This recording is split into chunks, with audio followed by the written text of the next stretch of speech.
새 이스라엘의 결실. 이사야서 27장 1절에서 6절. 그날에 여호와께서 그 견고하고 크고 강한 칼로 날랜 뱀 리워야단, 곧 꼬불꼬불한 뱀 리워야단을 벌하시며 바다에 있는 용을 죽이시리라. 그날에 너희는 아름다운 포도원을 두고 노래를 부를지어다. 나 여호와는 포도원 지기가 되며 때때로 물을 주며 밤낮으로 관수하여 아무든지 상해하지 못하게 하리로다.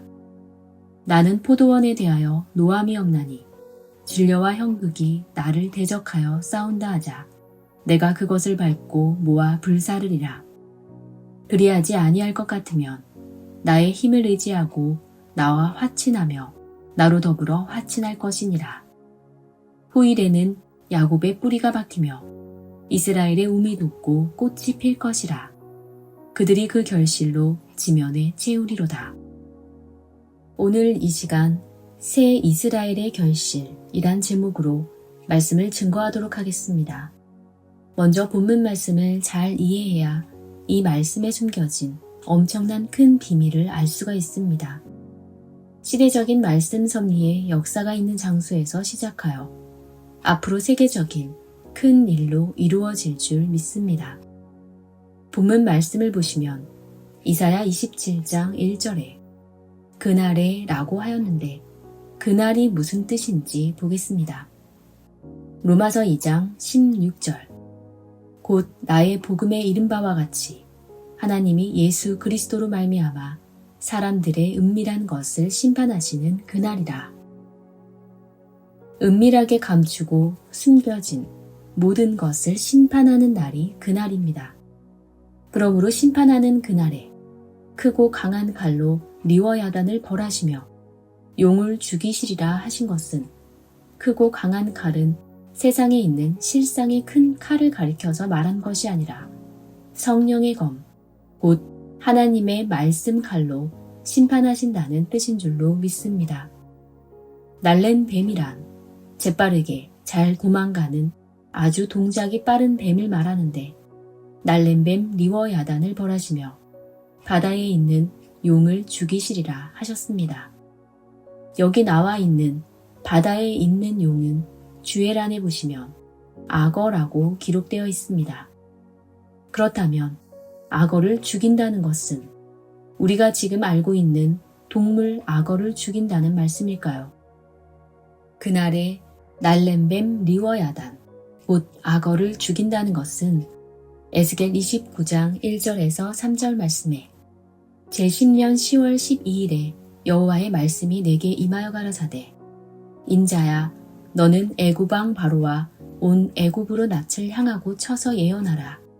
너는 말하여 이르기를 주 여호와의 말씀에 애굽 왕 바로야 내가 너를 대적하노라. 너는 자기의 강들 중에 누운 큰 악어라. 스스로 이르기를 내 이 강은 내 것이라. 내가 나를 위하여 만들었다 하는도다. 바로 날랜 뱀 리워야단 악어는 알고 보니 실상의 동물 악어가 아니고 애굽 왕 바로를 비유했다는 것을 알 수가 있습니다. 악어는 물고기 중에서 가장 강력합니다. 이빨이 60개에서 80개 정도이고 그 이빨에 물리면 살아남을 수가 없습니다. 아주 잔인하게 찢어 죽이는 그런 악한 악어를 애굽의 바로 왕으로 비유했습니다.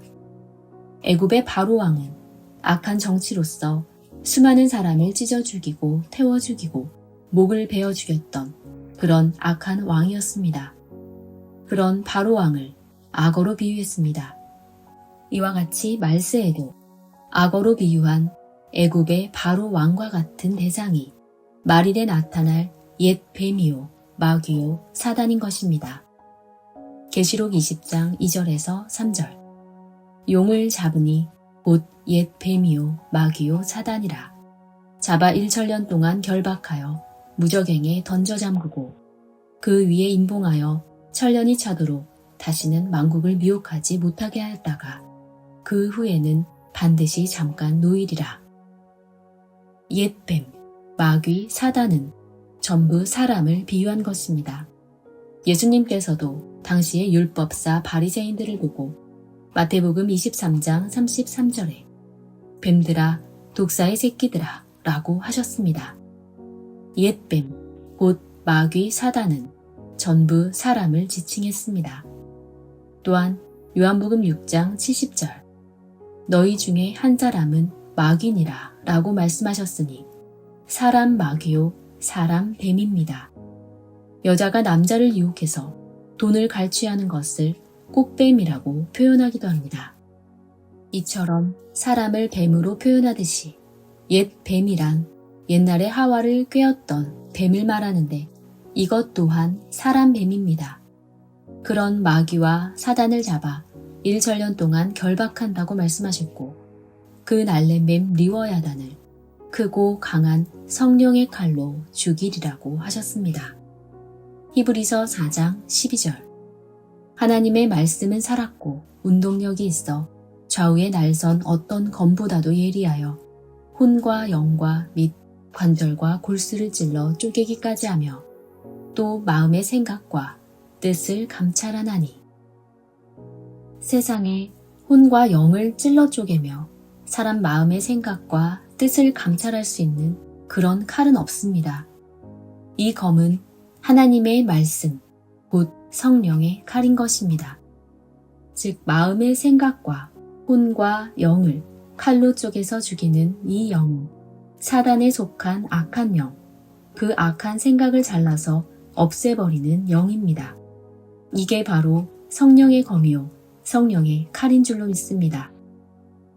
이 악한 뱀 리워야단, 곧 꼬불꼬불한 뱀을 죽이는 그날에 하나님 말씀의 칼로 그들을 심판하신다는 말씀입니다. 그러면 심판하는 그날이 어떤 날인지 보겠습니다. 이사야 27장 2절 그날에 너희는 아름다운 포도원을 두고 노래를 부를지어다. 날랜뱀 리워야단, 꼬불꼬불한 뱀 리워야단을 아주 죽여서 없애버릴 때, 곧 애굽왕 바로 같은 그런 악한 왕을 이 지구상에서 처단해버릴 때 너희는 아름다운 포도원을 두고 노래하리라 하였습니다. 이 포도원이 무엇이냐면 요한복음 15장 1절에 예수님은 참 포도나무라고 하셨고 이사야 5장 7절에 대저 만군의 여호와의 포도원은 이스라엘 족속이라 하였습니다. 즉 포도원을 두고 노래한다는 것은 하나님의 백성이 있는 예수의 열매, 곧 이스라엘 백성들을 두고 노래한다는 뜻입니다. 언제라고 말씀하십니까? 그날에 용, 뱀, 마귀, 사단을 심판하는 그날에 포도원에 있는 하나님의 백성들은 아름다운 포도원을 두고 노래를 부른다고 하였습니다. 오늘 본문 말씀을 보시면 이사야 27장 3절에서 4절 나 여호와는 포도원 지기가 되며 때때로 물을 주며 밤낮으로 간수하여 아무든지 상해하지 못하게 하리로다. 나는 포도원에 대하여 노함이 없나니 진려와 형국이 나를 대적하여 싸운다 하자 내가 그것을 밟고 모아 불사르리라. 기록된 내용의 포도원에 대해서 진려와 형국이 하나님을 대적한다는 이것이 말이 됩니까? 진려와 형국이 무엇이냐 하면 진려는 가시덤불이고 형국은 엉겅퀴를 형국이라 합니다. 그 진려와 형국이 하나님을 대적한다고 했는데 어떻게 가시나무와 엉겅퀴 그런 것들이 하나님을 대적할 수 있겠습니까? 이는 실상의 진려와 형국이 아니라 진려 곧 가시덤불과 형국은 하나님의 백성을 가시같이 찌르는 사람, 형국과 같이 사람을 얽어매어서 아무 잘못도 없는데 억울하게 나쁜 사람으로 만드는 악한 자들을 진려와 형국으로 비유한 말씀입니다. 하나님의 교회인 포도원에 있는 진려와 형국을 하나님이 가만두지 아니하시고 그들과 싸울 것이라고 말씀하신 줄로 믿습니다. 이 포도원은 이스라엘 족속이라고 말씀드렸는데 나 여호와는 포도원 지기가 되며 라는 것은 하나님께서 포도원을 잘 지키는 자가 된다는 것입니다. 밤낮으로 간수하고 상해를 받지 않게 잘 지켜주신다는 것입니다. 나는 포도원에 대하여 노함이 없나니 하신 것은 진정한 하나님의 포도원에 있는 백성들에 대하여 노함이 없으시다는 뜻입니다. 예수님이 참 포도나무시니 우리는 그 포도의 열매요. 포도 열매는 다 하나님의 백성들입니다. 그렇다면 하나님께서 사랑하는 하나님의 백성들과 싸우거나 원수를 지겠습니까? 하나님은 진려와 같은 자, 형극과 같은 자, 진려와 같이 어디든지 가서 필요 없는 온갖 말로 사람들의 마음을 상하게 하고 엉겅퀴와 같이 쑥대밭을 만들어 어지럽게 만드는 그런 악한 자들을 모아서 불사를 것이라는 뜻입니다. 그렇게 하나님의 포도원은 하나님이 지켜줄 것이라고 말씀하신 것을 깨우침 받기 원합니다. 이사야 7장 23절에서 24절. 그날에는 천주에 1000개의 같이 되는 포도나무 있던 곳마다 진려와 형극이 날 것이라. 온 땅에 진려와 형극이 있으므로 살과 활을 가지고 그리로 갈 것이요. 그날은 어떤 날이라고 했습니까? 날랜 뱀 리워야단, 곧 꼬불꼬불한 뱀 리워야단을 심판하는 그날에 포도나무 천주에 은 1000개의 가치가 되는 사람, 그러니 아주 값비싼 큰 교회, 즉 은 1000개나 바치는 그런 대형 교회, 곧 교인이 1000명 이상 되는 그런 큰 교회에서 진려와 형극이 날 것이라는 것입니다. 그런 교회는 교회만 크다고 아름다운 것이 아니라 거기는 진려와 형극이 있는 교회다 라는 말입니다. 가시로 사람을 아무나 찌르고 아무나 핍박하고 협박함으로 진려와 형극이 날 것이라는 것입니다. 그러나 시골의 작은 교회는 얼마나 사랑이 많은지 모릅니다. 농사를 지으면 목사님 잡수세요 하고 쌀과 채소들을 갖다 주곤 합니다. 그리고 일할 때가 되면 서로 도와주고 저녁이 되면 서로 함께 모여서 예배를 보고 금요 예배도 얼마나 은혜롭게 드리는지 모릅니다. 이처럼 가시와 엉겅퀴와 형극이 많이 나오는 곳을 성경은 1000개 같이 되는 포도나무 있는 교회마다 형극이 날 것이라고 말씀하고 있습니다. 그리고 온 땅에 진려와 형극이 퍼져 있다는 것은 온 땅이 하나님을 대적하고 하나님을 알지 못하는 이단자들에게 다 끌려갔다는 뜻입니다. 그래서 그 진려와 형극을 죽이기 위해서 살과 활을 가지고 그리로 갈 것이라 하였습니다. 이 살과 활은 성령의 화살입니다. 하나님께서 성령의 화살을 정조준해서 악한 자들을 심판하실 줄로 믿습니다. 곧 이러한 심판이 있을 것을 예언한 말씀이라는 것을 깨달아야 될 것입니다. 또한 불태워 없애버릴 것이라고 하셨습니다. 이사야 10장 17절. 이스라엘의 빛은 불이요 그 거룩한 자는 불꽃이라. 하루 사이에 그의 형극과 진려가 소멸되며. 형극과 진려를 하나님의 말씀 빛으로, 즉 하나님 말씀의 불꽃으로 다 태워 없애버린다고 하신 이것이 하나님의 역사인 줄로 믿습니다. 그럼 태워버리면 어떻게 되는지 보겠습니다. 이사야 27장 4절에서 5절. 나는 포도원에 대하여 노함이 없나니 진려와 형극이 나를 대적하여 싸운다 하자 내가 그것을 밟고 모아 불사르리라. 그리하지 아니할 것 같으며 나의 힘을 의지하고 나와 화친하며 나로 더불어 화친할 것이니라. 이것은 우리가 잘못했으니 앞으로 당신들과 화목할 수 있도록 열심히 일하겠소 하고 화친이 들어온다는 것입니다. 이렇게 화합하고 친해지는 일이 들어오기 때문에 수많은 자들이 회개하고 눈물을 흘리면서 참 포도나무인 예수님이 계신 거룩한 교회로 찾아올 줄로 믿습니다. 이는 성경대로 보면 그렇다는 것입니다. 그래서 이런 교회는 1000명 모인 교회 정도로는 안 되고 적어도 수만 명이 모이는 큰 교회 정도는 되어야 수많은 사람이 바다의 모래같이 몰려올 것입니다. 전철에서 사람이 내리면 무더기로 쏟아져 나오듯이 하나님 성전으로 오는 사람들이 열을 지어서 밀려올 것입니다. 이사야 27장 6절. 후일에는 야곱의 뿌리가 박히며 이스라엘의 움이 돋고 꽃이 필 것이라. 그들이 그 결실로 지면에 채우리로다. 후일에는 야곱의 뿌리가 박히며 하는 것은 하나님의 영적인 역사가 곧 야곱의 역사라는 것입니다. 하나님이 아브라함에게 축복하셨던 내 자손의 수가 하늘의 별과 같고 바다의 모래같이 많으리라 하신 그 축복이 아브라함 시대에 다 이루어지지 않았습니다.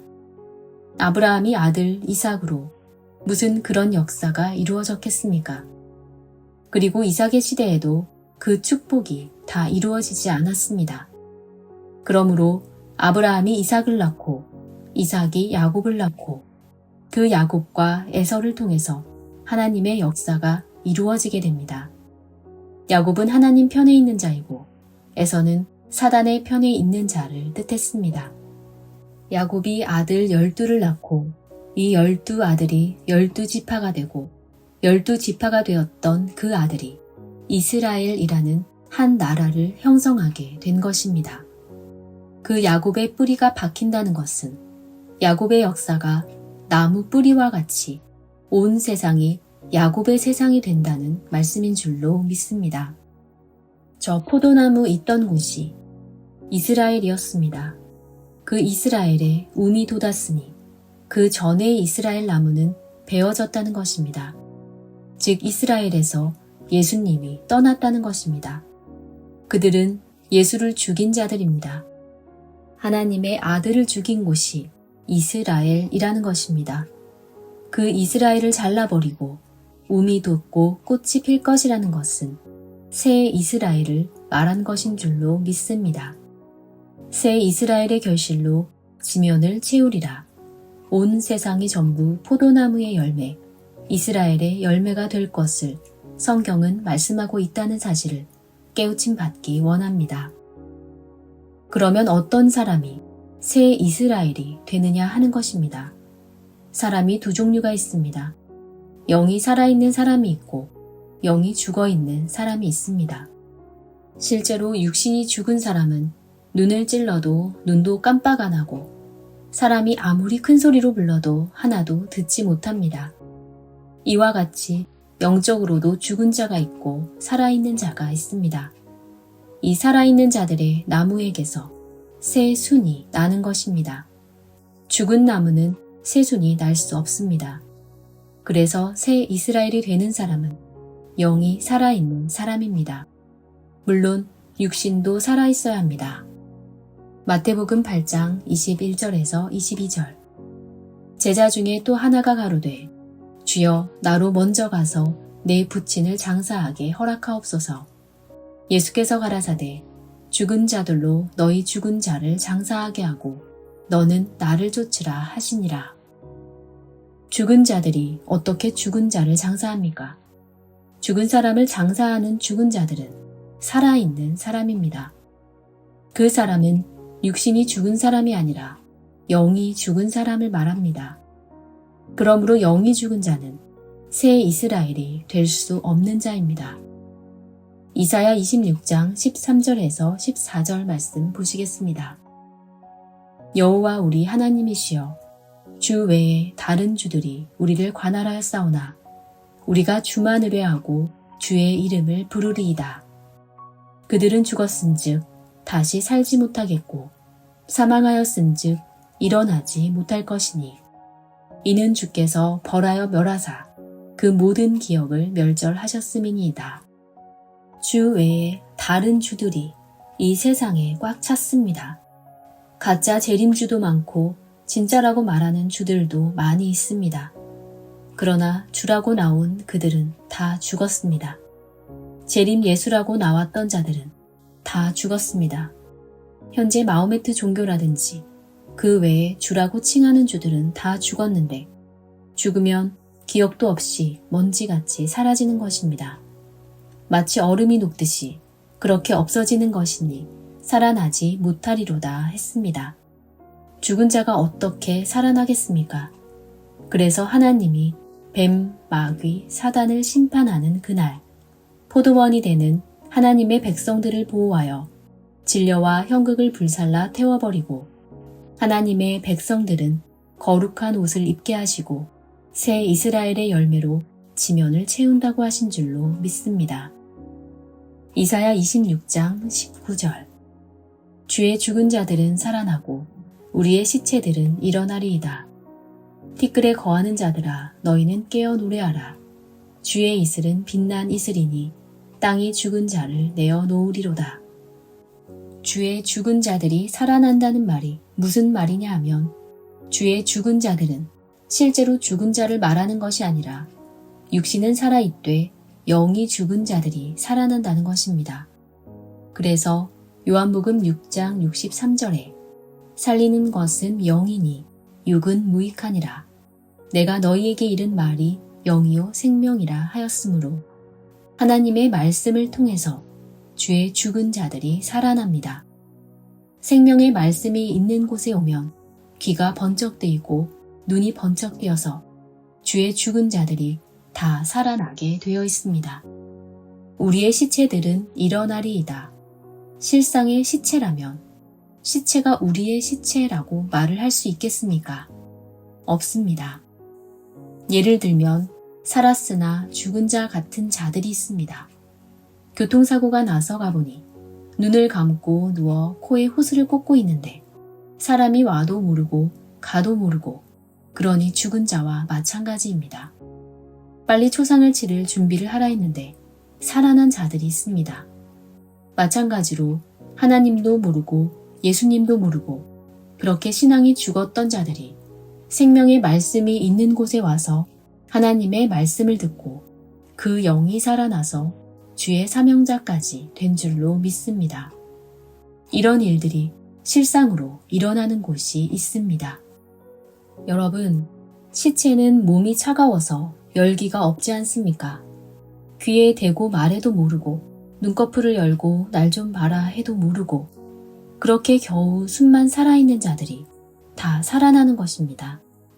예수 안 믿으려고 불신자로 있던 자들이 여기 와서 하나님의 말씀을 듣고 살아난 것입니다.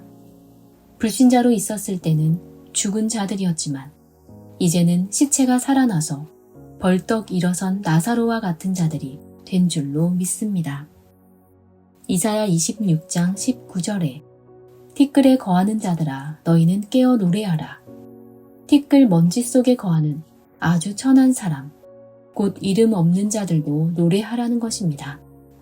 신앙은 이름이 있고 유명해야지 천국 갈 수 있는 것이 아닙니다.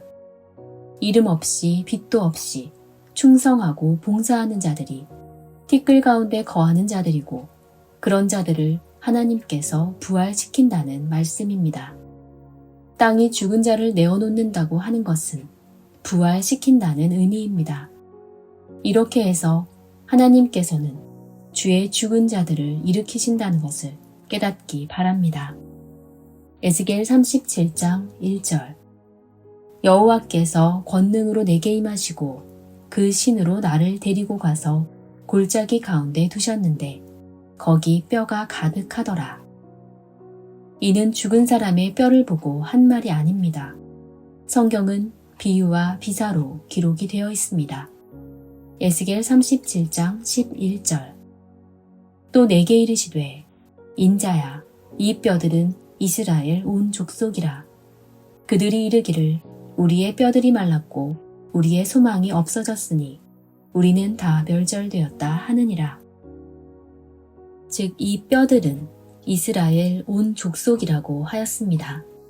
뼈가 아니고 이스라엘 온 족속, 바로 살아있는 온 족속이 에스겔 골짜기에 뼈와 같은 자였다는 것입니다. 살도 없고 눈도 없고 귀도 없고 다 귀머거리가 된 뼈와 같은 자들이었다는 것입니다. 여러분들이 이곳에 오기 전에는 뼈와 마찬가지였습니다. 살도 없고 볼 수 있는 눈도 없고 들을 수 있는 귀도 없고 그랬습니다. 그런데 이 뼈들이 살았다 이 말씀입니다. 그리고 실상으로 죽은 뼈라면 죽은 뼈가 어떻게 우리의 소망이 없어졌다, 우리는 다 멸절되었다 라고 할 수 있겠습니까? 바로 살아있는 사람 뼈입니다. 살아있는 사람뼈가 살아났다는 말씀입니다. 그래서 이 뼈들이 살아나서 하나님 나라의 거룩한 백성들로 축복받게 된 것입니다. 호세아 13장에서 14절에 보시면 내가 저희를 음부의 권세에서 속량하며 사망에서 구속하리니 사망아 내 재앙이 어디 있느냐 음부야 내 멸망이 어디 있느냐 뉘우침이 내 목전에서 숨으리라 하신 것은 빼냈다는 것입니다. 이는 음부, 땅속에 묻혀있는 권세에서 속량했다는 말씀입니다. 여러분들도 영적으로 보면 땅속에 묻혀있던 자요, 세상에 속한 사람이었는데 그걸 빼냈다는 것입니다. 그러므로 하나님의 백성이 살아남았는데 무슨 사망이 하나님 백성을 주관할 수 있겠느냐 이 말씀입니다. 결코 음부의 권세가 이기지 못할 줄로 믿습니다. 이렇게 해서 하나님께서는 고린도전서 15장 55절에서 56절 말씀에 사망아 너의 이기는 것이 어디 있느냐 사망아 너의 쏘는 것이 어디 있느냐 사망에 쏘는 것은 죄요 죄의 권능은 율법이라 하신 말씀과 같이 오늘날 이 율법이 사망의 권능자입니다. 그 율법 아래 있다는 것은 전부 사망 아래 있다는 것입니다. 오늘 이 시간에도 십계명의 율법을 외우고 지키고 회개시키려고 하는 그런 것이 사망의 그늘 아래 있는 것이요 가시와 엉겅퀴 안에 있는 자들입니다. 바로 그 율법에서 여러분들이 해방을 받은 줄로 믿습니다. 완전하게 해방받은 자 되시기를 원합니다. 이사야 27장 6절 후일에는 야곱의 뿌리가 박히며 이스라엘의 움이 돋고 꽃이 필 것이라. 그들이 그 결실로 지면에 채우리로다. 새로운 이스라엘이 태어나는 것입니다. 지금 새로운 그 이스라엘이 이 말씀이 선포되는 곳에서 분명하고 확실하게 태어나고 있는 줄로 믿습니다. 여러분, 이곳에서 일어난 새 이스라엘의 역사가 이 지면을 채우는 성경의 큰 축복으로 반드시 성취될 때 여러분들은 하나님의 택하심을 입은 존귀한 자들로 축복되시기를 예수 이름으로 간절히 축원합니다.